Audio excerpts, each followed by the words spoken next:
Very spirited performance from Hong Kong, folks. Let us give them their dues. I mean, India could bowl out a Pakistan lineup, but they could not bowl out this Hong Kong side. That's the thing. I think this match was far more, in many ways, from a neutral perspective, far more entertaining than it had any right to be. So, yes, the summary of the match, folks. India 192 for 2 on the back of Surya Kumar Yadav's unbelievable 68. Virat Kohli's 50. And after 6 years, you saw Virat Kohli bowl an over in a T20I. The last time he bowled. I was wondering where? What?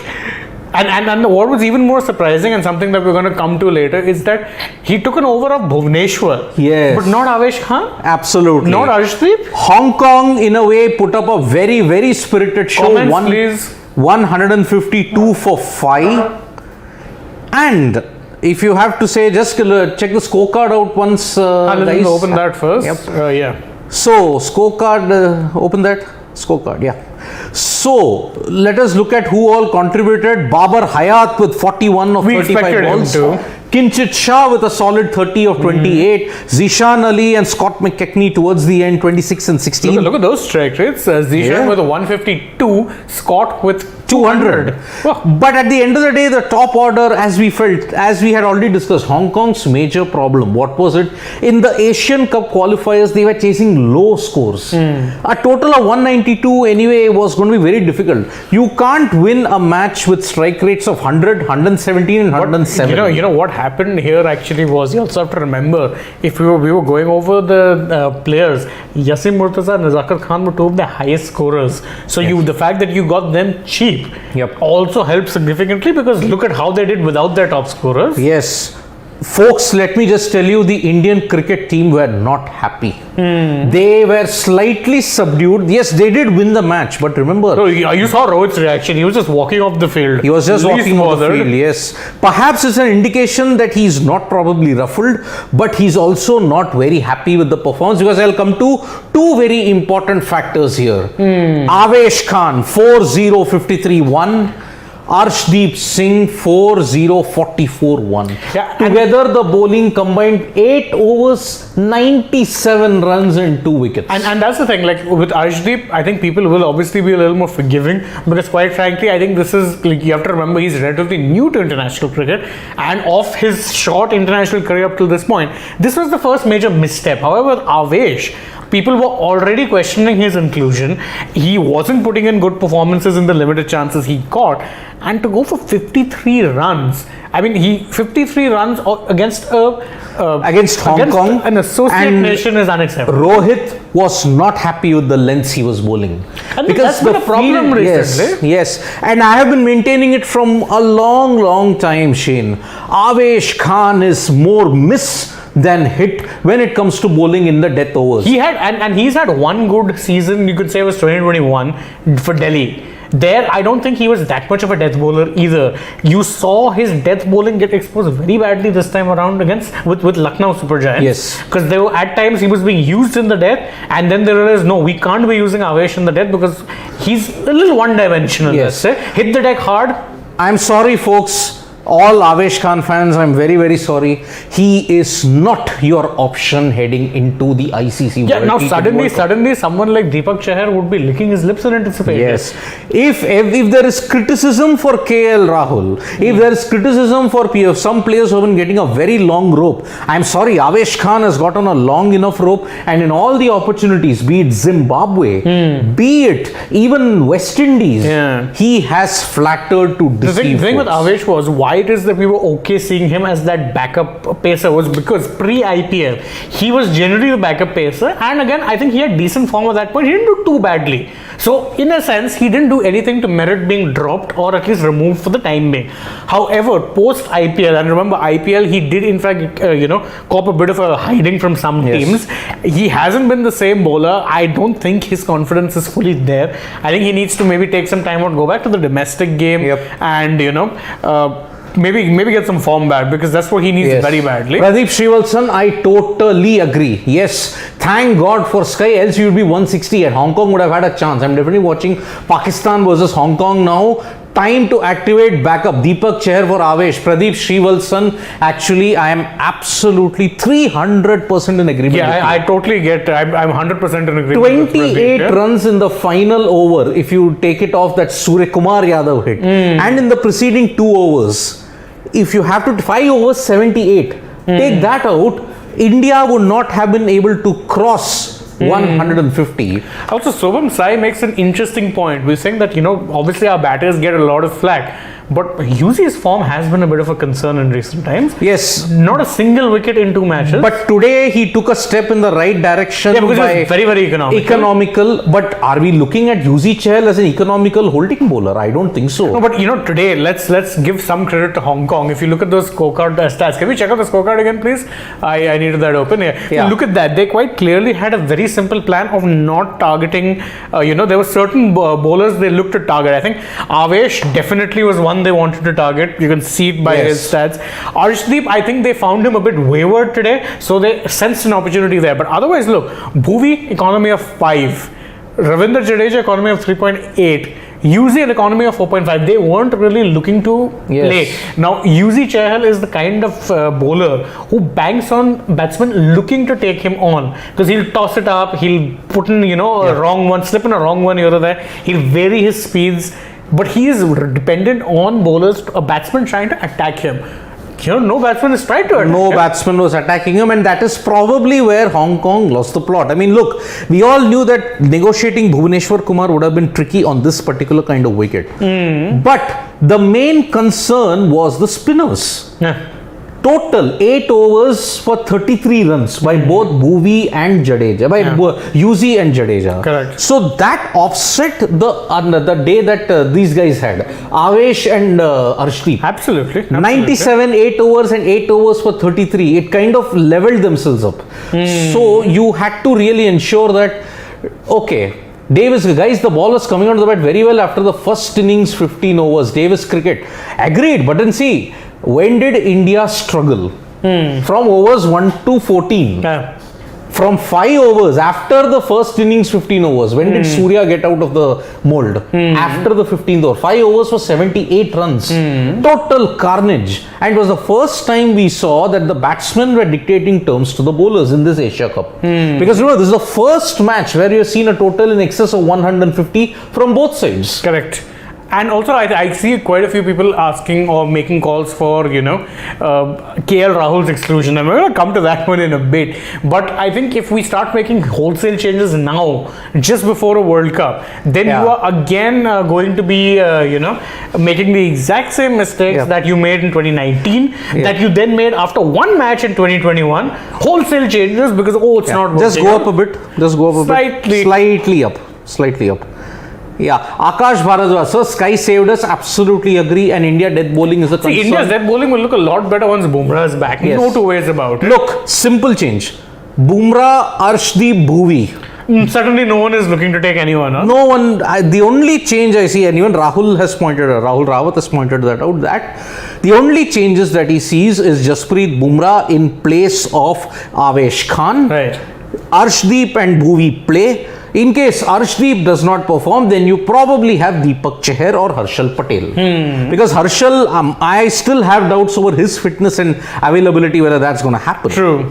So that is why Vikram Talreja, you can't take inexperienced to world team. You need 3 experienced fast bowlers: Bumrah, Bhuvi, Deepak / Arshdeep. Bishnoi would be the same story here, also new. Ashwin would.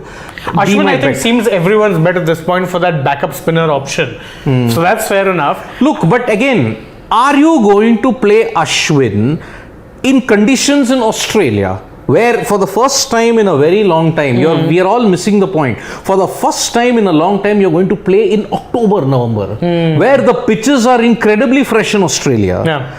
Okay, T20 and white ball cricket, the wickets will be very, very flat. I agree with that.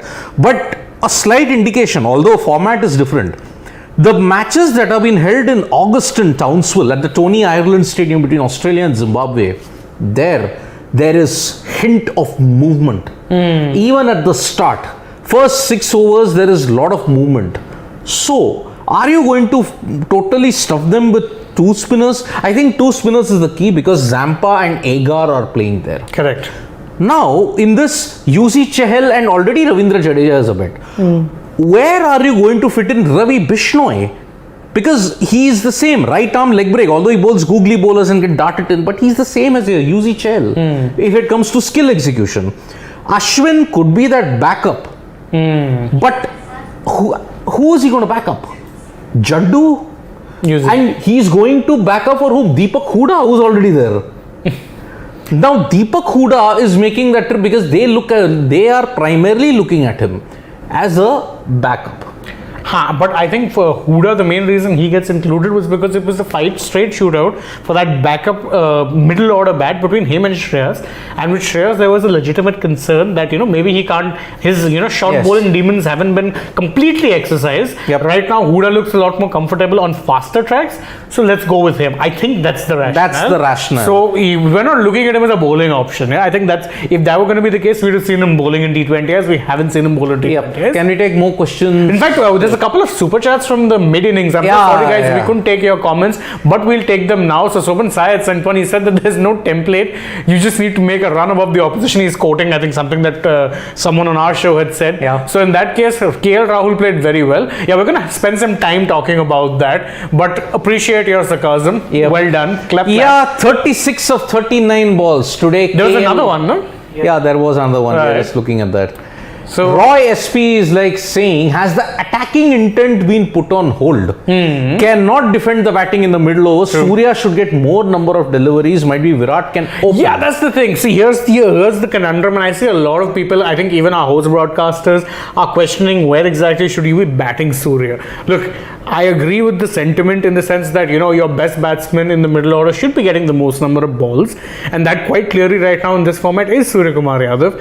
However, I don't think you're tinkering with that top 3. I just don't. You don't. You will not. So I don't think that, that's going to happen. That being said, however, I do think that considering today's match, the pitch was a little bit on the sluggish side. Although I think Surya showed that if you have the intent and the skill that you can make the most of it. I think that's why they were circumspect, and also why they were circumspect. Quite frankly, both KL and Virat needed that time in the middle. Yes. Both are coming off breaks and neither are in great form. With Rohit, I see people question his form as well, but the truth is, he's getting starts. He's just not getting big scores. But if you look at his strike rate, even today was above the 150 range. So 21 of 13. So, but there is a concern over Rohit Sharma because in the last 1 year, his average has been 24. Yeah, his average is not great. I agree. He needs more runs. He needs more consistent runs. But why I'm saying he's not out of form, or as much at least as what KL and Virat are. He doesn't look out of form, but he is out of form. Yeah, he'll just end up having that one shot which throws his wicket away. It happened in the game against Pakistan. Yeah, it did. But there seems to be some fitness concerns on the field for Rohit Sharma because we saw he was not able to. Yeah, he was not able to run behind one ball at one point. It was a little. That is a concern. Either, can we go back to the comments? Either it's the heat or it's something else that we are. Or maybe just the outfield is really good. Let's be fair. Yep, that is also there. So long rope of kill turned into a noose. Mark my words. Wow. Strong words, but I mean, I don't know how. Okay, Vikram Talreja is like saying at number 8, Ashwin / Deepak Chahar would be played depending on the pitch. Both provide some sort of bat. 9, 10, 11 is sorted. Chahal, Bumrah, Bhuvi. While Bishnoi or Arshdeep or Avesh don't provide that. So you're playing with 3 spinners in Australia? Vikram Talreja, Jadeja and UC Chahal are your 2 pacers. You're not batting. If I look at spinners, only these 2. You're playing with either 3 pacers or 4 pacers there. Because look, Bhuvi, Bumrah, Arshdeep / Deepak Chahar. Let's just see. Let's spend some time discussing Davis Cricket's comment because, well, quite frankly, that segues into a topic that I, of all people, love. A clear message needs to be sent to KL Rahul.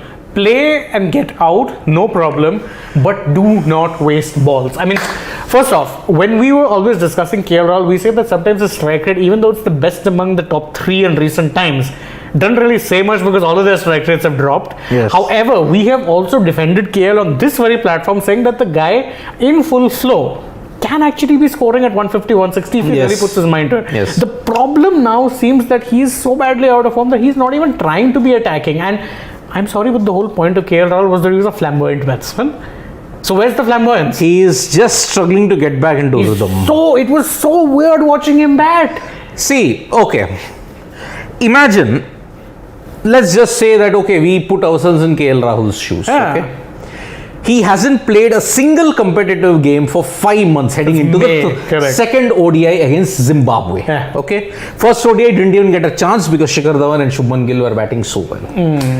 Now, suddenly you are encountered with some very sluggish conditions. Harare was not a very, you may say, a batting paradise of sorts. No, but the perfect conditions and place to get yourself back in. Yes. Especially considering it's an ODI match. You could really take your time. But again, yeah. He got out of the The problem in Harare is that there is a lot of seam movement at the very beginning. And for a guy who's coming back to cricket after 5 months, seaming conditions are a real problem. And he's someone who generally also struggles against seam bowling. The inward movement. Yeah, correct. In fact, KL Rahul is not the only individual struggling against inward movement. Rohit Sharma struggles tremendously. True. Virat Kohli struggles tremendously at the start.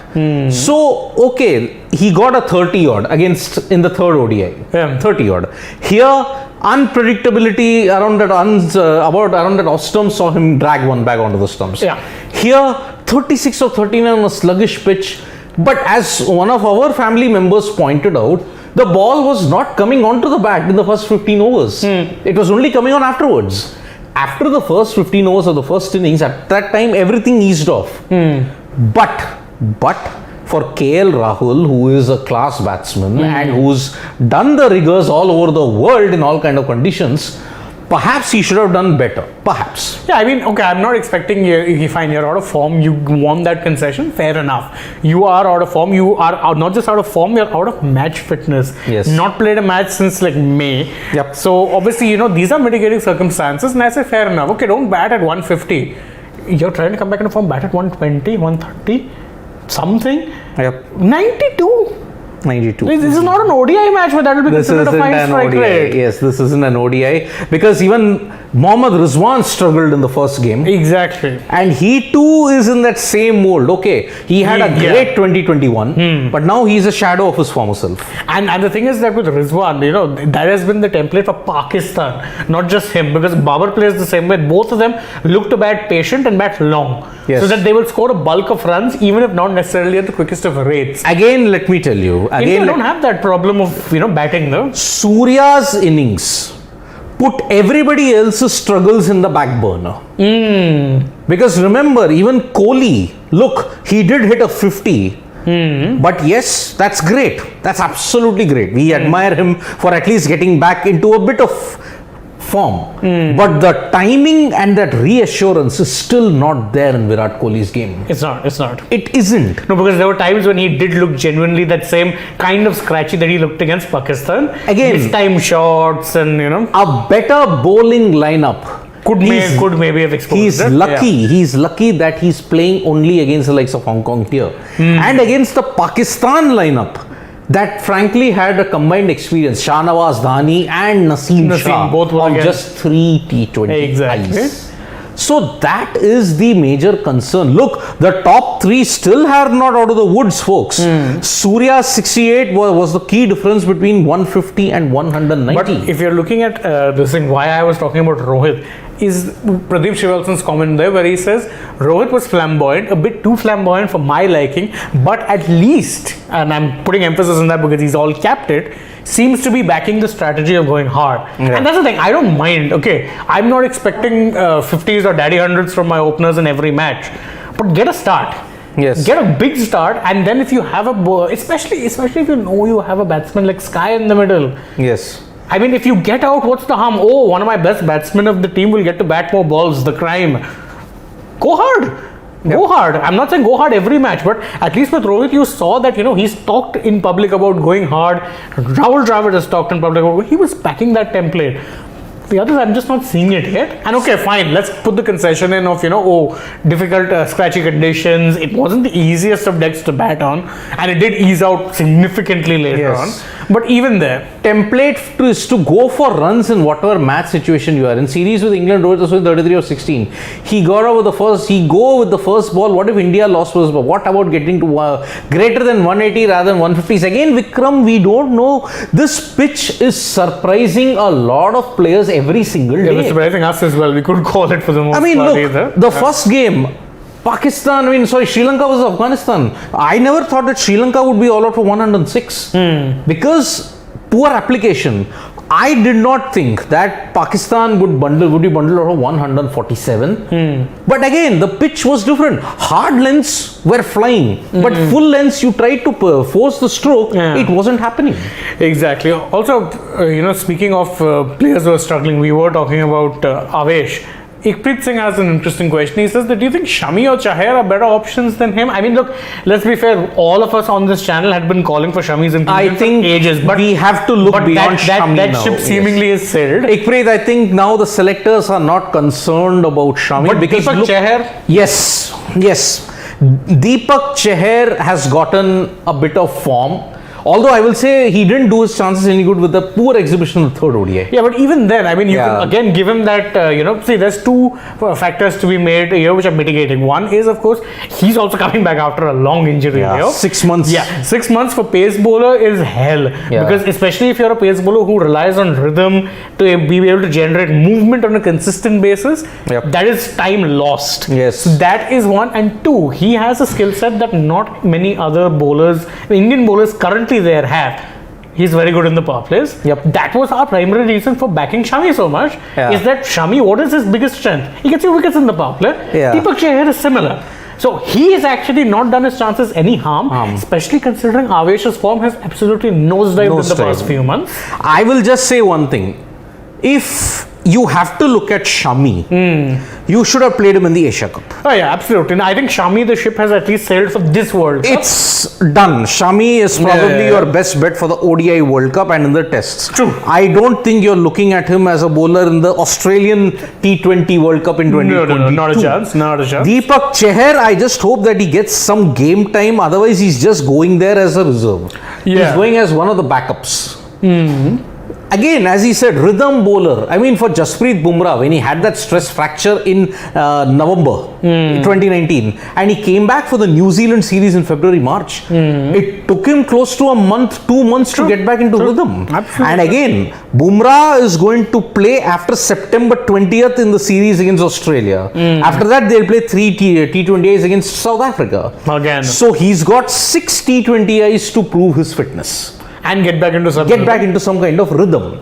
Of course, Bumrah might get back into rhythm quicker this time because I don't think the injury is more stress related or bone related. It's probably a muscle spasm. So because he's been practicing and he's been practicing hard at the facilities there at the NCA. So let's hope that is the case. Please talk about Arshdeep no balls. Very surprising day. Oh my God, I was so shocked. I remember, so in the initial parts of the match, all of us, like after, we had joined you guys for the post-match, we were sitting and having dinner. And we were watching the match on a big screen. And the number of no balls was shocking. Very, very surprising. It was very, very surprising. I just didn't understand. And I think it's not as if Arshdeep is some sort of an express pacer. That he's looking for that extra inch, which might just give him an edge. He's someone who's all about accuracy and smart lens. So I didn't understand that at all. It was very confusing. And overall, look, I'm still willing to write this off as a off day for him. He doesn't have off days often. Yes. And his international career is relatively young. It was bound to happen. I'd rather it happen in against Hong Kong than against Australia. Put it that way. That is the best part. So Varun Parvatanani has an interesting observation. He says Ashwin will have to replace Avesh for the Pakistan game as Pak will go hard at him. Ash also helps with match timings. Rohit gave chance to the young pacers holding back Bhuvi. Pandya can be third pacer, but do we need fourth? For Australia, you might. Yeah, for might no, you definitely will because you're going in there. You're not playing three spinners. Because look, the problem is 2 out of the 4 venues that you will be playing, that is spin oriented. True. One is Sydney. Melbourne is very, very sluggish. Adelaide on a fresh wicket can deck around, but again in a T20 or in a ODI game on a white ball game in Adelaide, it generally doesn't give you that much of movement. So you can play with 3 spinners there also. Perth might be the only exception at the new stadium in Burswood. That might be different. So you may want to play only 3 pacers even in Australia because the wickets there have totally changed. But yes, if it's And that remember, same, they drop in wickets also. So Adelaide is a drop in, Melbourne is a drop in, Perth is not a drop in, Sydney is not a drop in. So 2 out of the wickets there are drop ins. So that will result in plenty of sluggishness. Now, how do you go about it? I really don't know. absolutely. Oh, was it a fan or a player? I think, yes, one Hong Kong player is proposing to his girlfriend. Yeah. Achit, is it? Just check the scorecard here. I just want to check out the name. That's interesting. That's very, very interesting. Kinchit. Oh, Kinchit Shah. Kinchit Shah has just proposed to his girlfriend. Girlfriend. Well done, Oh, actually. man, She well quite done. clearly said yes because he's putting the ring on her finger. course. Well done. Yes, well done. Kinchit Shah, well Congratulations, done. by the way, to Kinchit Okay, Shah, who so- has just gotten engaged. Happy news in the Just middle of let me everything. look at the quotes here. Let's go down. Yeah, let's actually look at what is it that they have to Okay, say. Rohit Sharma has just given some interesting tidbits in the post-match presentation that's just happened. We batted pretty well to start with, got a very good score. Came out and bowled reasonably well. He's labelled the bowling performance as reasonably well. We could have done slightly better with the ball, as I have said. As I just pointed out, they were not happy with the kind of He bowling that definitely happened. didn't look happy. Sky, he's mentioned Oh, something he about sang in Sky's praises. the Absolutely. kind of innings he played today, the words will be short. We have seen that with him every now and then. He comes up with such kind of knocks. He just comes out and bats fearlessly, fearless batting. That is the one key word which he said here. Some of the shots he played today, where did it go? Just go down a bit. Some of the shots he played today, those are not written anywhere in the book. It was very pleasing to watch. Shot selection was also crucial. But remember, a shot selection against a much more experienced bowling lineup can actually be counterproductive. True. That's one amber light of caution that I would like to give. We know he can play all around the park. We have also informed the group about this as well. Most of the guys are ready to take the opportunity and be ready to bat wherever required. Quite, I think that's a good hint over the fact that there will be, like, obviously I don't think we know for the fact that they're starting with batsmen in certain positions, but depending on match situations there might be changes. So this is one major takeaway for folks from this presentation. Be ready to bat wherever required. So Rohit Sharma is not going to have a stick. He won't go with this, you may say, a fixed batting lineup. True. He is going to rotate the batting lineup as per the situation, like how we did with Ravindra Jadeja's promotion in the game against Pakistan. True, absolutely. And that proved to be a masterstroke. Why? Because it delayed Mohammad Nawaz's spell. They had to bowl him in the end. And that proved to be counterproductive for Pakistan. We'll take those chances. We are going to try and use the right matchups. So that's also an interesting revelation that obviously they will be, Yep. analyzing matchups beforehand and make plans based on that. Based on that, Yeah. Surya Kumar, Sky, Mr. 360 has really said some of them are predetermined. Oh man, modest to the core. This format is all about what you think and how you prepare before you go out to bat. At the same time, you got to be staying in the present as well. I felt the wicket was a bit slow. My plan was clear. My role was to go in and take the tempo up and just express myself. He expressed himself. Very, very well. 68 of 26 balls at a strike rate of 245. Excellent. Adapting to different positions. You got to be flexible. You should be equipped to bat at any number. Because remember, Surya did open. And batter at number 5 in the last game, remember? Absolutely. So Surya seems to be that individual who is going to be your floater. By all the indications that's there. Or if not, at least him being the floater, I think he'll be the one sacrificed in case, Yep. there is some sort of, like, say for instance, like they wanted to try Jadeja at 4. So then Surya dropped down a number. Sometimes if they feel they want some impetus, they might just chuck him up the order at number 3. Yep. So it's quite possible, and it does seem like I they're have approaching- batted in all numbers. I really enjoyed it. So be like Surya, folks. If you want to bat in any position, you just have to be ready, turn on.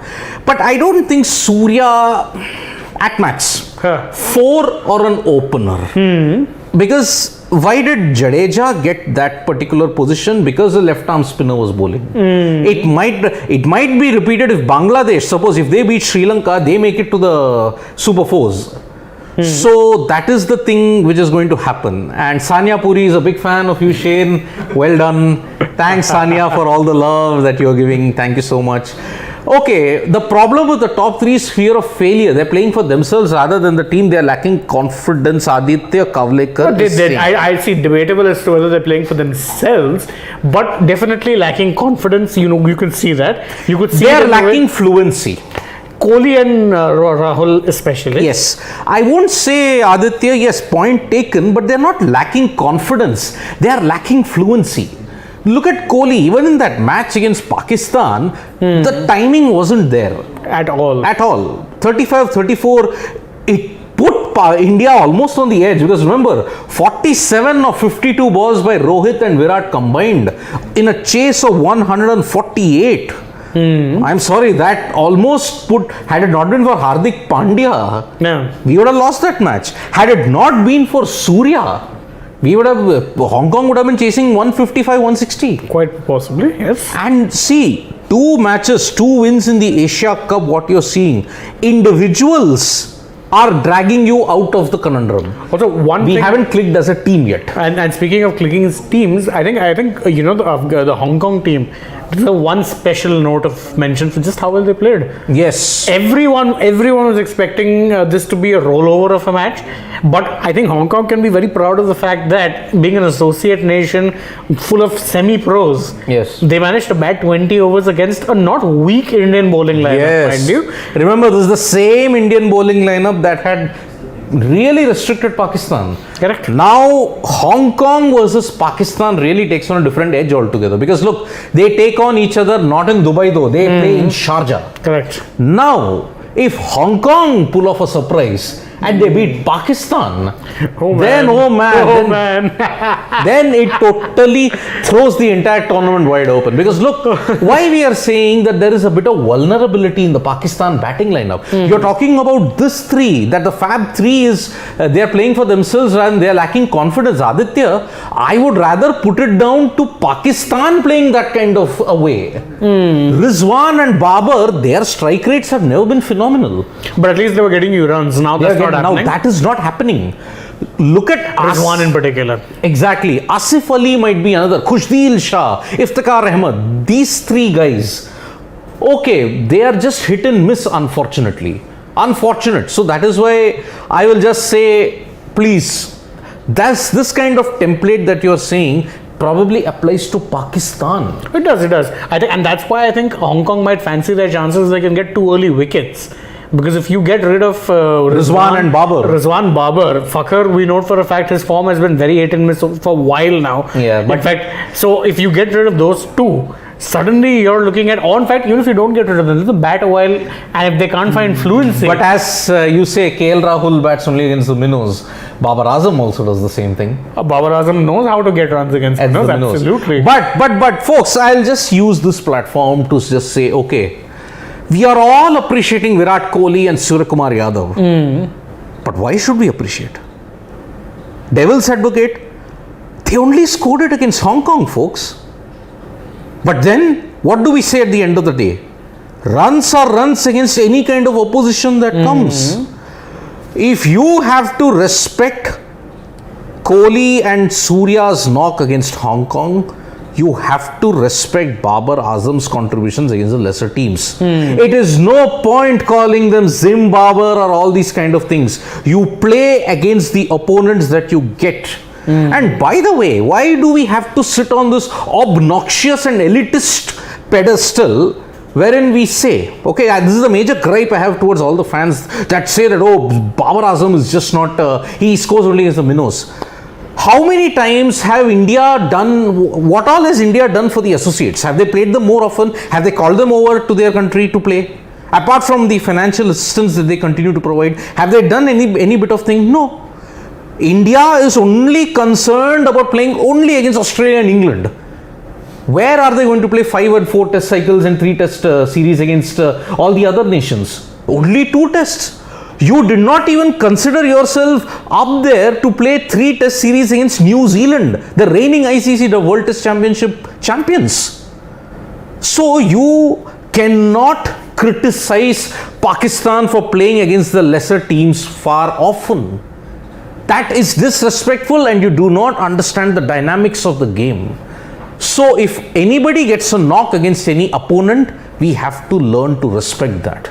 And that is why I say, if Babar Azam scores well, let us not get into all the things. Oh, he scores only against the minnows. Same as KL Rahul. Yes, KL Rahul has not scored a match-winning century or a 50 against a big nation for quite some time now.